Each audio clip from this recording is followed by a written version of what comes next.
वृंदावन का एक साधु अयोध्या की गलियों में बड़े प्रेम से राधे कृष्ण जपते हुए जा रहा था। तभी अयोध्या का एक साधु वहां से गुजरा। उसने यह सुनते ही कहा, अरे भाई, जपना ही है तो सीताराम जपो, ये टेढ़े का नाम क्यों जपते हो? वृंदावन वाला साधु यह सुनकर भड़क गया और बोला, जरा जुबान संभाल कर बात करो। हमारी जबान पान खिलाती है तो लात भी खिलाती है। मेरे इष्ट को टेढ़ा कैसे कह दिया? अयोध्या वाला साधु बोला, इसमें गलत क्या है? तुम्हारे कन्हैया का नाम ही टेढ़ा, कृष्ण उनका धाम टेढ़ा, वृंदावन। और वृंदावन वाला साधु बीच में बोल पड़ा, चलो मान लिया नाम और धाम टेढ़ा है, पर उनका काम भी टेढ़ा है, ये तुम कैसे कह रहे हो?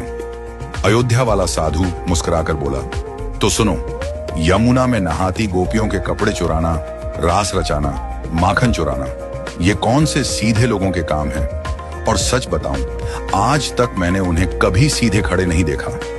यह सुनकर वृंदावन के साधु को बड़ी बेइज्जती महसूस हुई। वह सीधा बिहारी जी के मंदिर पहुंचा, अपना डंडा और डोरियां पटक कर बोला, इतने सालों तक खूब उल्लू बनाया लाला तुमने, ये लो अपनी लखुटी कमरियां और सोटी भी। अब हम तो चले अयोध्या, राम जी की शरण में। बिहारी जी मंद मंद मुस्कुराते हुए उसके पीछे पीछे आए, उसकी बांह पकड़कर बोले, अरे भाई, लगता है किसी ने तुझे गलत भड़का दिया है, पर अगर जाना है तो तेरी मर्जी, बस इतना तो बता दे कि राम जी सीधे और मैं टेढ़ा क्यों? इतना कहकर बिहारी जी कुएं की तरफ नहाने चल दिए। वृंदावन वाला साधु गुस्से में बोला, नाम टेढ़ा कृष्ण, धाम टेढ़ा वृंदावन, काम सारे टेढ़े। कभी कपड़े चुरा लिए, कभी गोपियों के वस्त्र, और सीधे खड़े तो आज तक किसी ने देखा ही नहीं।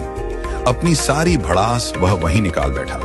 बिहारी जी मुस्कुराते रहे और चुपके से अपनी बाल्टी कुएं में गिरा दी। फिर बोले, अच्छा तू जा, लेकिन जरा मदद तो कर, सरिया ला कर दे ताकि मैं अपनी बाल्टी निकाल लूं। साधु सरिया ले आया। श्री कृष्ण ने उससे बाल्टी निकालने की कोशिश की, पर सफल न हो सके। साधु हंसकर बोला, अरे इतनी अकड़ नहीं है क्या? सीधे सरिये से भला बाल्टी कैसे निकलेगी? जरा सरिये को टेढ़ा कर फिर देख, एक बार में बाल्टी निकल आएगी। बिहारी जी मुस्कुराकर बोले, देखा, जब सीधेपन से एक छोटे से कुएं से एक छोटी सी बाल्टी नहीं निकल पा रही, तो सोच, इतने बड़े भवसागर से तुम्हें कैसे पार लगाऊंगा? आज का इंसान तो पापों के इस गहरे सागर में डूबा है, और उसे निकाल पाना मेरे जैसे टेढ़े के ही बस की बात है। यह सुनकर साधु की आंखें भर आईं, उसके भीतर का भ्रम टूट गया। वह गदगद होकर बिहारी जी के चरणों में गिर पड़ा और आंसुओं से भीगा स्वर में जपने लगा, राधे कृष्ण, राधे कृष्ण।